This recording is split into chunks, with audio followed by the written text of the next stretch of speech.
I bolted out into the freezing snow, the icy wind biting into my skin and tearing at my clothes. Darkness surrounded me, yet I could feel it, those glowing red eyes burning like embers in the night, fixed on my back, following me relentlessly. No matter how far I ran, no matter how hard I pushed, the sense of being hunted never left. That was my Christmas Eve, a night meant to be filled with warmth and family turned into an unending nightmare.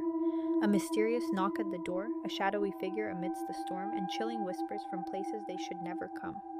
What started as an innocent evening became a haunting memory I can never escape. Are you ready to step into the icy unknown and uncover what really happened that night?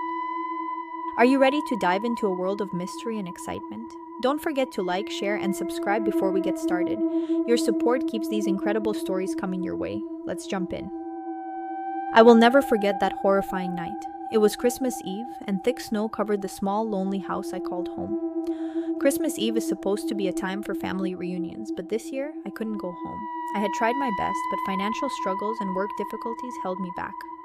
It was my first year living alone, in a small house surrounded by a desolate forest. The snow fell heavily outside, blanketing everything in a suffocating silence. I had dozed off on the sofa, the faint glow of a Christmas movie softly lighting the room. Then came the knocking.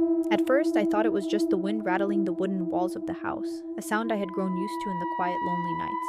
But the sound came again, faint yet deliberate.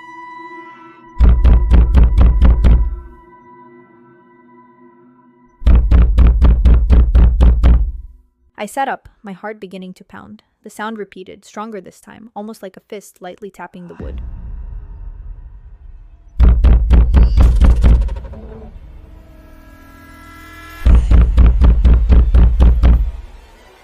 I told myself it was nothing. The wind, a stray branch blown against the door, anything but a person. Yet the rhythm was too measured, too intentional.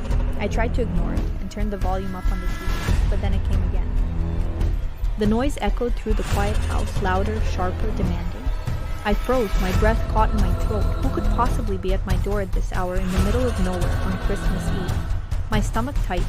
I lived alone in the middle of nowhere, surrounded only by woods and empty fields. Visitors were unheard of, especially so close to midnight on Christmas Eve. I hesitated, peeking out through the frosted window by the door. A faint, shadowy figure stood there, blurred by the falling snow. I didn't open the door. Something deep within me, a primal instinct I couldn't ignore, told me to stay away. I retreated to my room, hoping whoever it was would leave. But the knocking didn't stop. It grew louder, more forceful.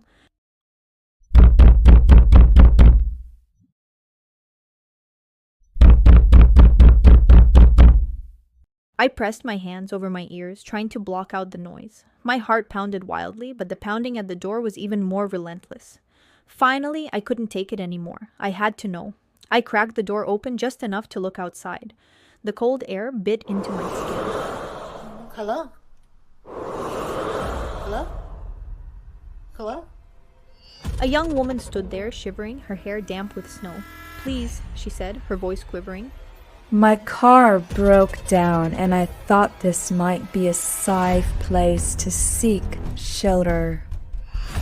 Her words should have evoked sympathy, but her behavior stirred something else, unease. Her eyes darted around as if she were expecting someone or something to appear. "There's a convenience store about a mile from here," I said, trying to stay composed. "I can call someone to help you." Her gaze sharpened, and her expression shifted.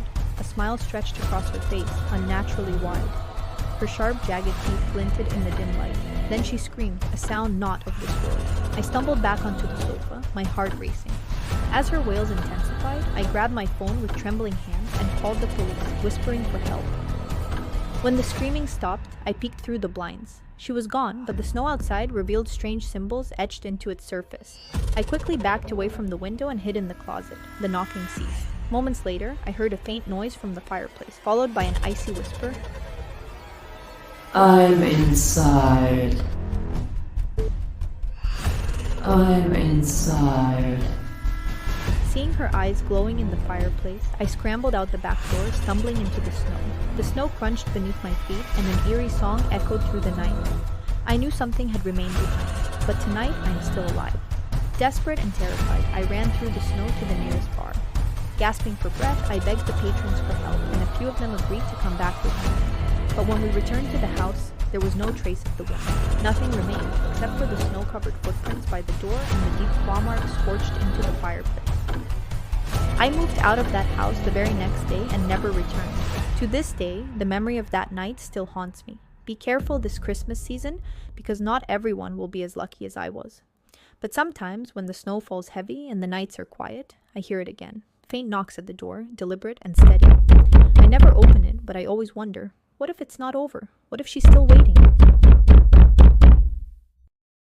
Have you ever heard a story like this, or found yourself in a situation you just couldn't explain? We'd love to hear your experience.